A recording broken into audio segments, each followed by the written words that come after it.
They called me disabled. I call myself differently abled. There are some incidents that happen in your life. Those incidents break you, transform you, but they mold you into the best version of you. And the same thing happened to her. She was 18 years old when she got married. Her father wanted her to get married, and all she said was, "If that makes you happy, I will say yes." And it was never a happy marriage to her. Just about after 2 years of getting married, she met with a car accident. Her husband managed to jump out and save himself, but she stayed inside the car and she sustained a lot of injuries that list are little bit longer. The wrist was fractured and shoulder bone and collarbone was fractured. Her whole rib cage was fractured. Because of the rib cage injury, liver and lungs were badly injured. She could not breathe and she lost urinary bowel control. Three vertebrae of her backbone were completely crushed and she got paralyzed for the rest of her life. She finally ended up in the hospital where she stayed there for 2.5 months with multiple surgeries. One day, the doctor came to her and he said, "Well, I heard that you wanted to be an artist, but you ended up being a housewife, and still I have bad news for you." He said, "You won't be able to paint again because your right arm is deformed. You won't be able to hold a pen again."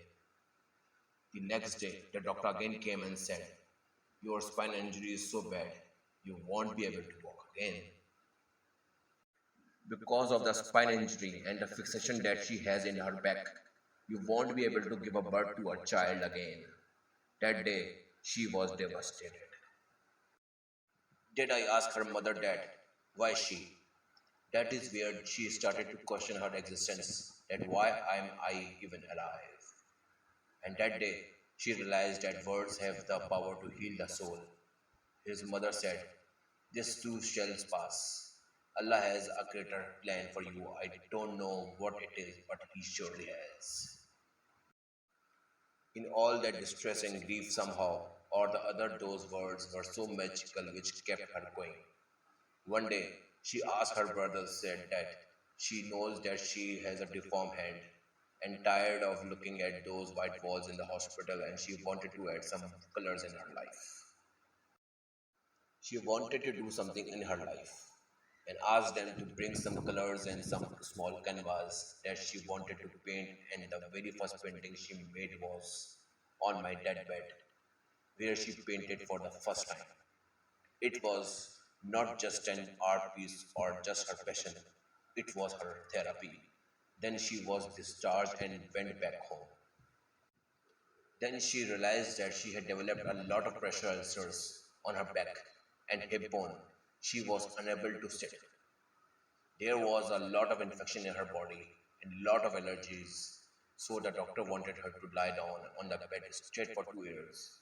She was bedridden, confined in that one room, looking outside at the window, listening to the birds, chirping and thinking that maybe one day there will be a time where she will be going out with the family and enjoying the nature. She says, there's a time she realized how lucky people and the day she is going to sit and share the pain with everyone to make them realize how blessed they are and they don't even consider themselves, and she decided to fight for herself, fight her fears. Everyone has got fears, fear of the unknown. So she wrote down all one by one all those fears and decided to overcome one after the other. Her biggest fear was divorce. She was trying to cling on to the person who did not want her anymore. But she said, no, she has to make it work. But the day she realized that is nothing but fear, she liberated herself by setting him free and she made herself emotionally strong. She started to appear more in the public and started painting. She decided that she was going to join the national TV of Pakistan as an anchor person, and she started doing a lot of shows. She became a national goodwill ambassador of UN Women Pakistan, and she speak for the rights of women, children, talk about the inclusion, diversity, and gender equality. which is a must. Every time she was in public, she was asked that, don't you get tired of smiling all the time? What's the secret? She always said she stopped worrying about what she has lost. People have lost.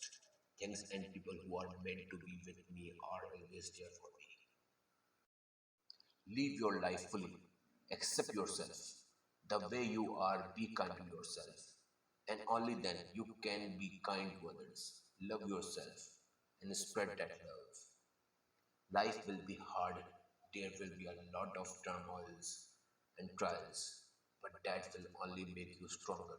So when you accept yourself the way you are, the world will accept you. It all starts with